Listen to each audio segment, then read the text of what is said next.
Hi, Assalamualaikum. My name is Nur Dalili binti Aziz from AQU307 4B. In this video, I will be talking about ornamental fish trade and corals. Table of contents. Introduction. Coral reefs are one of the world's most biologically diverse and important ecosystems. Over half a billion people around the world rely on coral reef ecosystem for food, coastal protection, tourism, and fisheries earnings. Coral reef feed an estimated 25% of all marine life, including over 4,000 different fish species at some point in their life. Over 1 million aquatic species, including economically harvested fish species, use the region for habitat, feeding, spawning, and nursery grounds.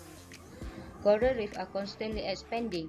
On a single reef, 10,000 of species can be found. Fishing, scuba diving, and snorkeling are examples of recreational and tourism options that generate billions of dollars to local economies.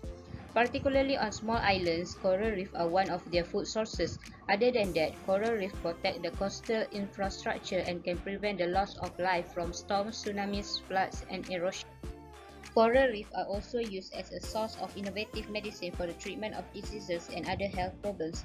Treatment for asthma, arthritis, cancer, and heart disease have all been established using extracts from coral reef animals and plants. Effects of ornamental fishery to corals. Pollution, overfishing, destructive fishing practices using dynamite and cyanide, a warming climate, damaging fishing techniques, and collecting live corals for the aquarium market are how the ornamental fishery affects corals. Pollution. The most outstanding thing that adversely impacts coral reef is pollution. Dredging, coastal development, agricultural and deforestation activities, and sewage treatment plant operations cause land-based runoff and discharge of toxic substances and pollutants into the sea. Damaging fish techniques. This is deep water trawling, which includes dragging a fishing net over the seabed, and muro-aminating, which involves smashing reef with weighted bags to shock fish out of crevices, are two more destructive fishing techniques. Fishing nets left in the sea become debris in the ocean and will cause coral reef and fish to get stuck, trapped, and die. This is muro-aminating. In shallow water, live corals become entangled in these nets and are torn away from their bases. In addition, anchors dropped from fishing vessels onto reef can break and destroy coral colonies. Cyanide fishing, which involves spraying or dumping cyanide onto reef to stun and capture live fish, also kills coral polyps and degrades the reef habitat. More than 40 countries are affected by blast fishing and more than 15 countries have reported cyanide fishing activities. Blast fishing, dynamite.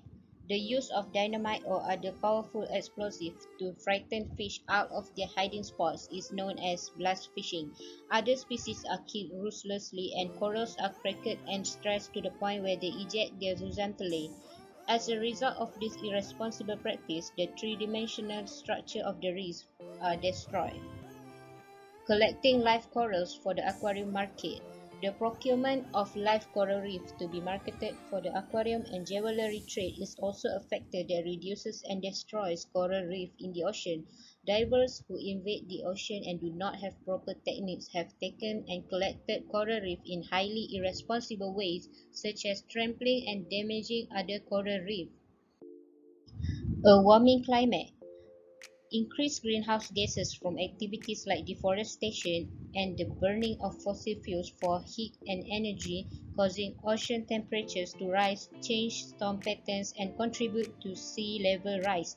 These changes lead to more coral bleaching events, increased storm destruction, causing the death of coral reef, and more. Ways to protect the world's remaining corals. Safe and responsible water activities. Use reef-friendly sunscreen. Dispose trash properly. Minimize fertilizer usage. Avoid buying live corals. And use eco-friendly transportation. Diving and snorkeling should be done in a safe and responsible manner. Avoid coming into contact with reef or anchoring your boat on them.